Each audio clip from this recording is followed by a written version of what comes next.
Denis Diderot needed to sell his library. 15 years building the Encyclopédie, banned by the Pope, raided by the police. Now he needed money for his daughter's dowry. The books had to go. A letter arrived from St. Petersburg. Catherine the Great would buy the library for 15,000 livres, the equivalent of 50 years of a scholar's salary in one sum. She'd also pay him an annual stipend to remain its custodian. His own apartment, his own books, they were hers now. He just had to be grateful. The man who built the monument to human freedom became the paid librarian of an absolute monarch. 8 years later, he went to St. Petersburg to thank her in person. He brought written questions about how she governed. What he wrote in response, he kept in a drawer until he died. Here's the problem the Enlightenment was trying to solve.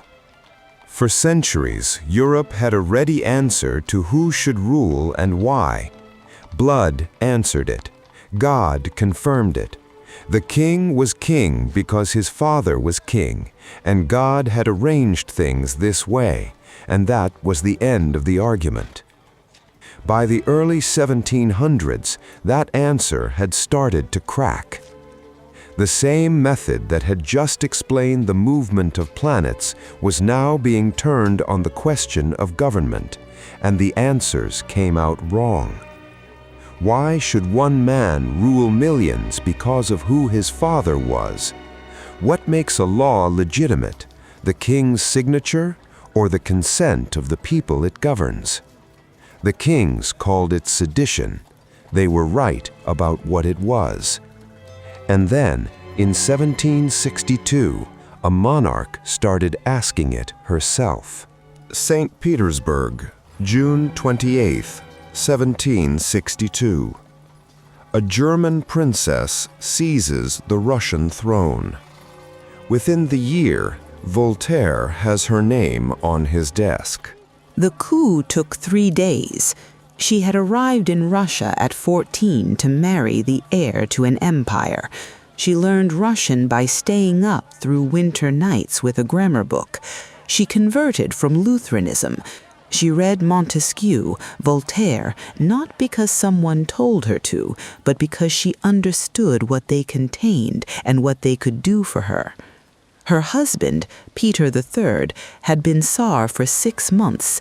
He had managed to alienate the church, the guards regiments, and the court in less time than most men take to furnish a house. On June 28th, she put on a military uniform. She rode to the barracks. The guards swore allegiance on the spot. Peter was arrested. He died 9 days later.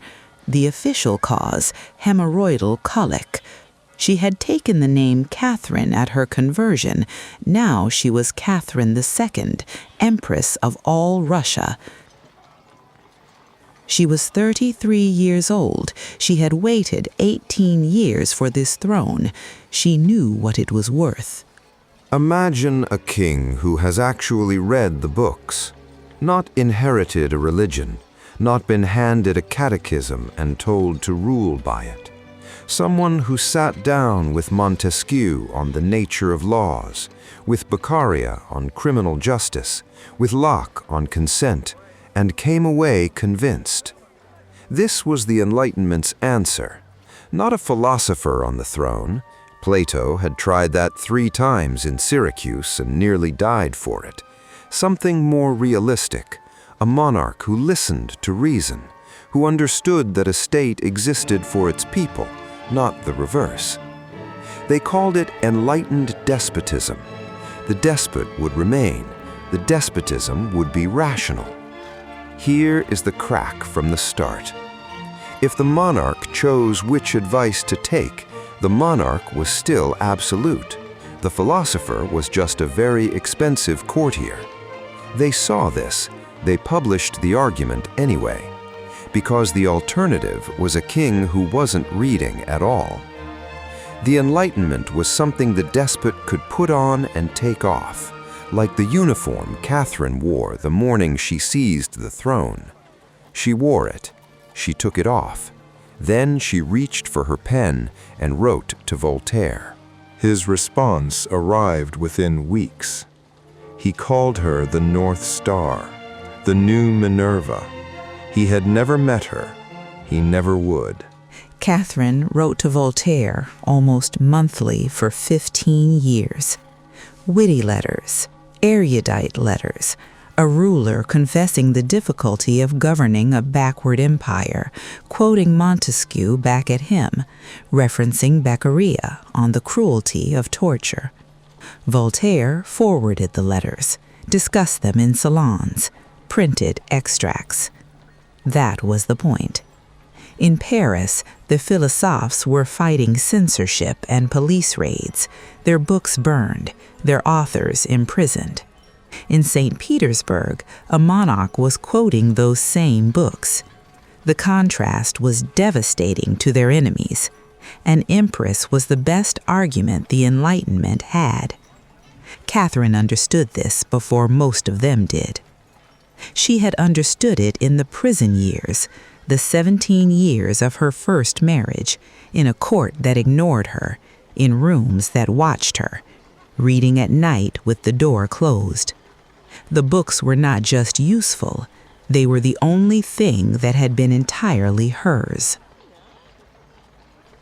In 1765, she bought Diderot's library, plus an annual stipend.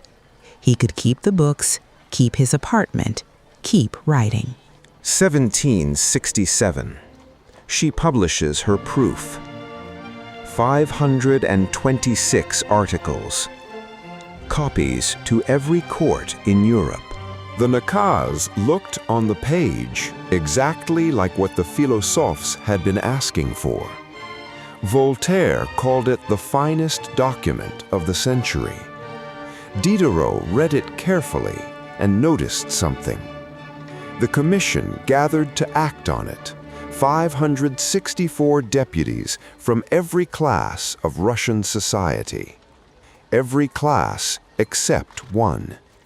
The serfs were not invited.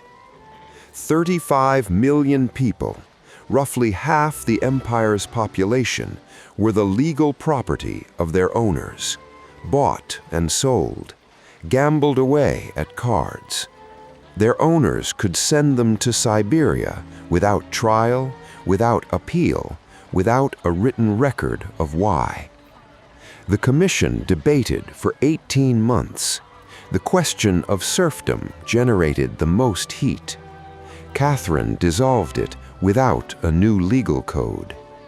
Serfdom untouched. The document argued for human dignity.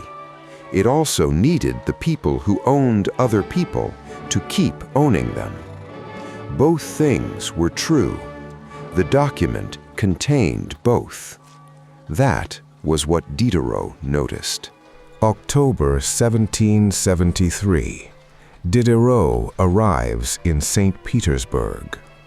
8 years since she bought his books. That same autumn, Pugachev, a Cossack, the largest popular uprising in Russian history. She is fighting a civil war while she receives the philosopher. She received him every day, 2 hours, sometimes 3. He grabbed her by the arm when making a point. He pounded the table. He talked about serfdom, about elected assemblies, about the need to break up the landed estates. He believed that the right argument given to the right person with enough force behind it would move something. She let him talk. He had brought a written questionnaire, 40 questions on the state of Russia. She answered in writing, in her own hand, in French. For some questions, she referred him to a minister. Ask Munich, he knows the figures. For the question of whether serfdom harmed the cultivation of the land, she answered herself, "I do not know if there is any country where the cultivator loves his land and his hearth more than in Russia. Our free provinces have hardly more grain than those that are not free. Every state of things has its faults." While she wrote those words, Pugachev's army was burning noble estates across the Volga. She sent Diderot to Munich. She described the distance between them in a single image. Diderot worked on paper, which endures anything. She worked on human skin, which was rather more sensitive. Here is what the idea couldn't survive. Not ignorance, not indifference. What the idea couldn't survive was that the people she needed to stay in power were the same people the idea asked her to dispossess. The books stayed on her desk. The estates kept running on serf labor. Voltaire kept writing letters from Paris. March 1774. Diderot's carriage leaves St. Petersburg. He has a manuscript in his bag.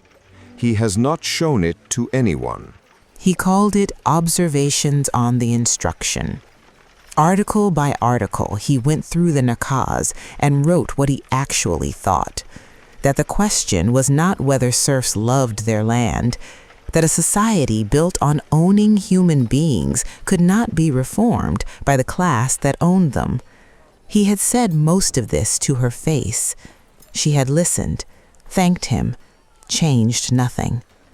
He got home to Paris. He was 60 years old. He had an annual stipend from St. Petersburg. He had his apartment. He had his books, which were hers. He put the manuscript in a drawer. He died in July 1784. The manuscript stayed in his papers. No one published it. The stipend kept arriving from St. Petersburg. The drawer stayed closed. The Enlightenment rested on an assumption that if you showed a person the truth clearly enough, they would act on it. The books explained why serfdom was wrong. The throne explained why it stayed. Catherine read both.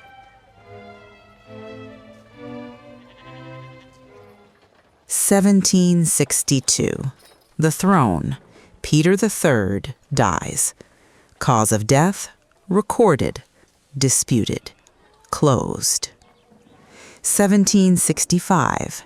She buys the library, 50 years of salary, in one sum. 1767. The Nakaz, the commission, the legal code, never written. 1773. Diderot arrives. 5 months. Pugachev burns. She receives the Philosopher. 1774. He sails home. The manuscript in the drawer. 1775. Pugachev executed. The nobility rewarded. 1885. The Charter of the Nobility. Serfdom entrenched. 1896. Catherine dies. Serfdom unchanged. 1861. Alexander II.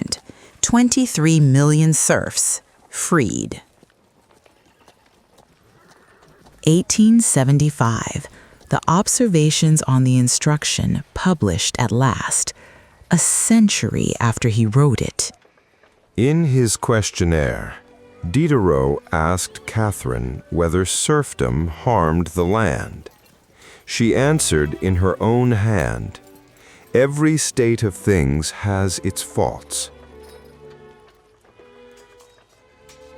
Next, the man who invented the social contract.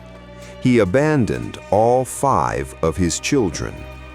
Then the revolution put his face on every public building in France.